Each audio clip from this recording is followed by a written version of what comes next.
Et Abdulaziz Baldi. Ça y est, la Guinée vient de franchir un pas géant dans son processus d'élaboration et de conception de nouveaux programmes d'enseignement.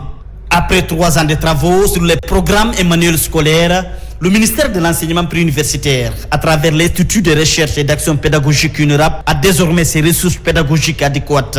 Malik Ba, directeur général de l'UNURAP, est le chef d'orchestre de cette innovation. Aujourd'hui, avec sourire aux lèvres, il annonce la nouvelle aux enseignants et rassure les élèves. C'est une avancée extrêmement importante de renouveler ce programme en ce temps record avec l'accompagnement de nos partenaires, BIE, l'AFD, l'organisme de financement. Je pense que c'est une fierté.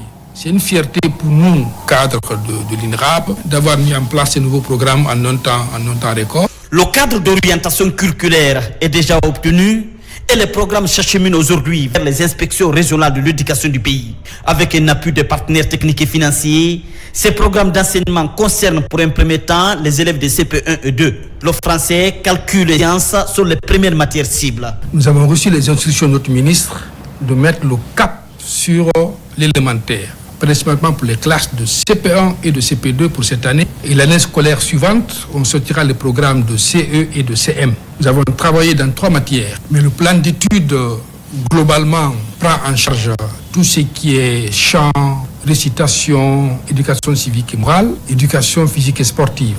Au-delà de ce nouveau programme, l'UNURAP a aussi conçu de nouveaux cahiers d'activité. Ces différentes initiatives vont servir de guide stratégique au grand bonheur de l'éducation nationale. Nous avons fait une impression d'urgence et pour que les premières copies arrivent au niveau des écoles, une grande impression est en train de se faire pour nous permettre de doter et le public et le privé. Mais d'ores et déjà, chaque DPE à date a reçu les supports numériques et les supports physiques de ces programmes. Après ce coup de maître, le ministère de l'enseignement préuniversitaire, à travers l'UNURAP, se projette pour le reste des classes élémentaires, le collège et le lycée. En ligne de mire, repositionner l'éducation nationale au standard international. Espace Santé Conakry au rythme de la science dentaire. Pendant 6 jours, l'université Gamal Abdel Nasser va accueillir le 7e congrès continental des étudiants en sciences dentaires. Les participants viennent d'une dizaine de pays pour débattre des innovations, prévention et solidarité estudiantine. Des précisions avec Mohamed Troa Kamara. Conakry, capitale des étudiants en sciences dentaires d'Afrique.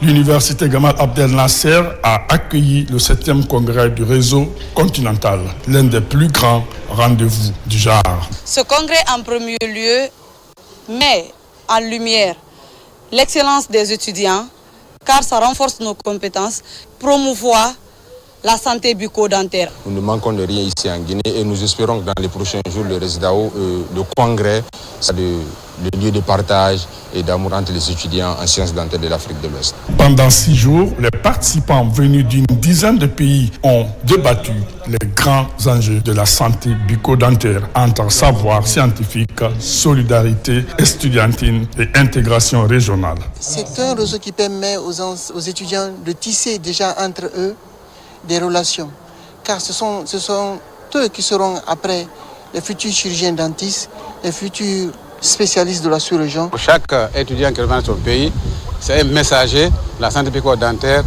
dans la sous-région. Les discussions ont mis en avant 2 priorités, la prévention des maladies bucco-dentaires et les innovations de la technologie qui transforment la pratique. Le thème principal, cette fois-ci, est la santé bucco-dentaire chez les enfants. Et chose qui est vraiment la bienvenue parce que nous savons tous ce que ces problèmes bucco-dentaires, de caries dentaires, posent dans la population générale, mais tout chez les enfants. Un congrès marqué par l'enthousiasme et la volonté de bâtir un réseau africain plus fort. Rendez-vous est donc pris déjà pour la 8e édition attendue l'an prochain dans la région. Dans sa mission d'assainissement, l'Agence nationale de salubrité publique et ses partenaires impliquent davantage les jeunes dans cet exercice. Après 18 mois d'intervention dans 25 établissements scolaires publics et privés, la gestion des déchets dans les programmes d'enseignement pour une co-gestion est vivement recommandée. L'Union européenne, à travers l'Agence belge de développement, appuie le projet. N'est-ce pas, Mariam Kamara? Pendant 1 an et demi, Un projet pilote a transformé les écoles dans les localités de Dubrika, Koya, Manea, Sanoya et Kagbile en véritable laboratoire de la protection de l'environnement. Ce projet qui mise sur la sensibilisation pour inculquer le civisme chez les jeunes élèves démontre qu'une prise de conscience précoce est essentielle pour relever le défi de la gestion des déchets. Depuis plusieurs années, l'Union européenne accompagne la Guinée dans la mise en place d'un système moderne, structuré et durable de gestion des déchets, en ligne avec la politique nationale adoptée en 2015 pour le Grand Conakry à l'horizon 2025. Enabel a l'honneur de mettre en œuvre cette ambition depuis 2008 via les projets Sanita Ville Propre 1, Sanita Ville Propre 2 et Sanita 3 Ville Propre Durable. Les travaux pédagogiques que nous restituons aujourd'hui s'inscrivent pleinement dans le sillon de la refondation de notre pays, en renforçant les capacités de nos enseignants pour conscientiser nos enfants élèves. Nous jetons les bases d'une nouvelle génération, soucieux de l'environnement et engagés pour relever le défi de l'assainissement. Fort de ce succès, le ministère de l'Hydraulique et des Hydrocarbures, à travers l'Agence nationale de salubrité publique, compte s'appuyer sur cet exemple. L'ambition est d'intégrer les bonnes pratiques issues de ce projet dans le programme éducatif guinéen. L'ANASP, dans sa mission de coordination et de régulation du secteur, est convaincu que la réussite de la gestion des déchets passe nécessairement non seulement par l'éducation citoyenne, mais aussi par l'implication de toutes les couches de la société, en l'occurrence les élèves, car éduquer les enfants à l'assainissement, c'est préparer les adultes responsables et une société saine. Je voudrais vous rassurer que tous les acquis de cette expérimentation seront pris en compte dans le nouveau programme. À date, nous avons reçu l'ensemble des fiches, l'ensemble de supports qui ont servi à expérimenter ce programme. Les résultats présentés lors de cet atelier de restitution confirment l'efficacité de ce modèle éducatif. En outillant les enfants, le projet crée un effet d'entraînement, les incitant à devenir des ambassadeurs du bon geste, non seulement à l'école, mais aussi au sein de leur famille.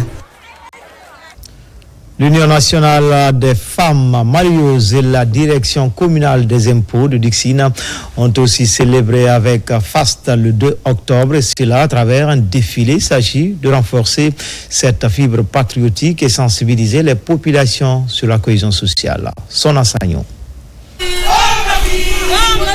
Ce jeudi 2 octobre, une ferveur nationale a embrasé tout le pays à l'occasion du 67e anniversaire de l'indépendance. À Dixine, l'Union des femmes marieuses a animé un carnaval géant autour de messages de paix, d'unité et d'émancipation.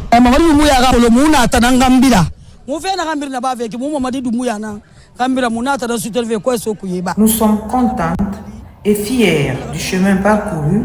Cet anniversaire est l'occasion de célébrer, mais aussi de réfléchir. Nous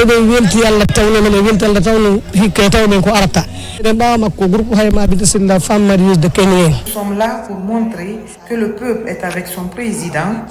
Nous nous battons pour défendre sa vision, ses réformes, son action en faveur du pays. Ce que nous célébrons aujourd'hui, ce n'est pas seulement un anniversaire. C'est une promesse renouvelée, celle de rester mobilisé aussi longtemps qu'il faudra.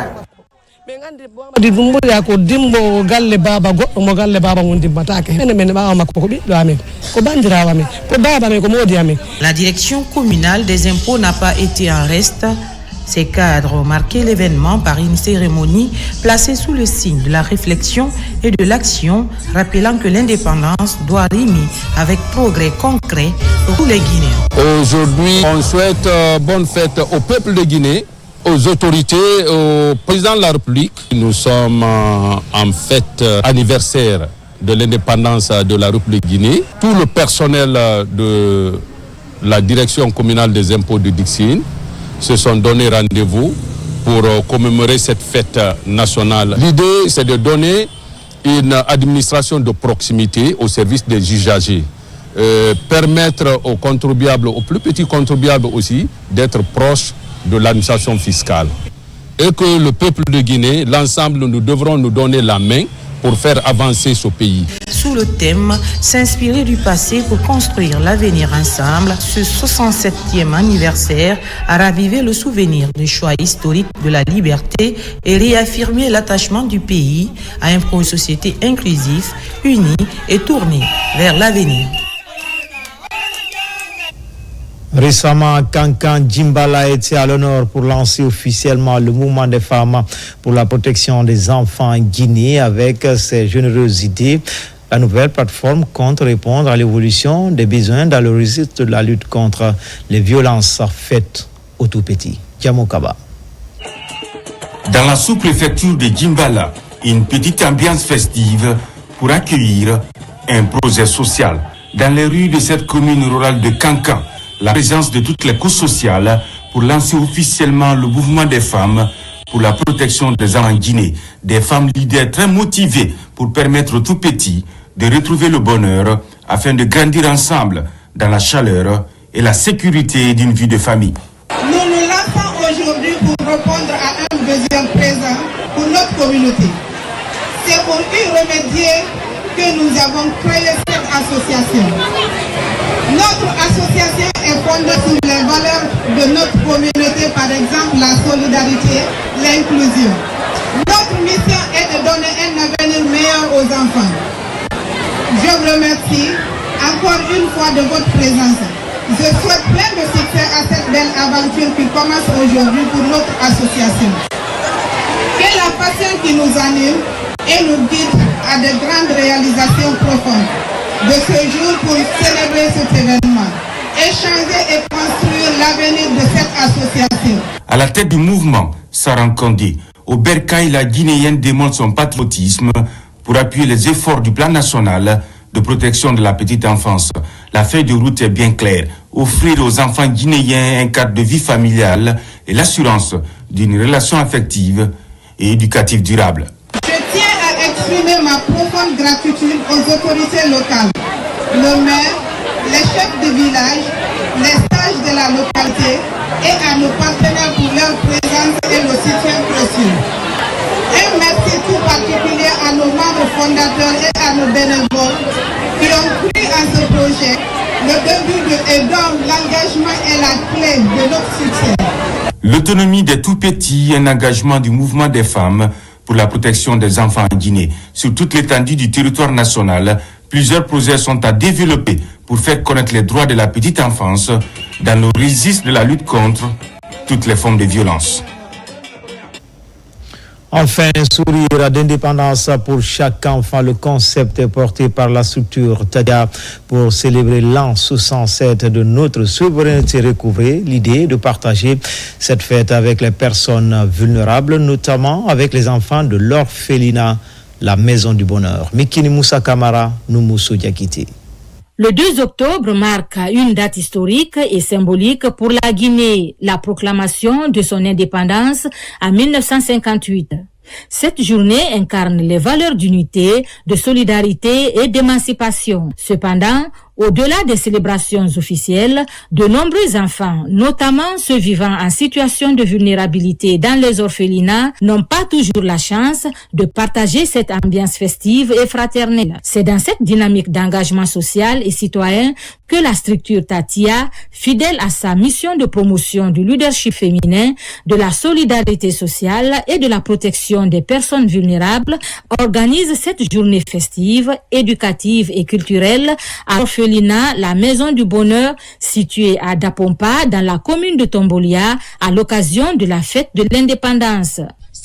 Aujourd'hui, j'ai décidé d'organiser cet événement en faveur des enfants vulnérables pour les rappeler que cette fête d'indépendance, c'est aussi leur fête, que nous sommes là pour eux, on lutte pour eux, ils sont des Guinéens, ils sont notre avenir. Pour nous, le 2 octobre n'est pas seulement une fête, c'est aussi un moment de partage, de solidarité. Donc nous avons voulu redonner donc le sourire à ces enfants. Placé sous le thème « Un sourire d'indépendance pour chaque enfant », cette rencontre est un moment de partage, d'amour, de joie, d'échange culturel et de sensibilisation aux valeurs citoyennes. La fête a bien commencé ce matin pour nous parce que nous avons eu l'immense plaisir de recevoir l'ONG Tatiana parmi nous. C'est pas la première fois qu'elle vient et elle a réitéré encore sa demande et je suis très contente en tout cas qu'elle nous ait choisis. Dans le kit scolaire, repas, animation, communications et transports étaient au centre des activités de cette journée festive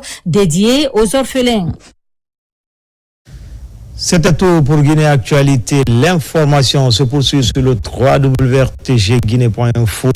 Je vous retrouve à 20h30 pour la grande édition du soir. Bonne suite de programmes sur les antennes de la télévision nationale. À tout à l'heure, Inch'Allah.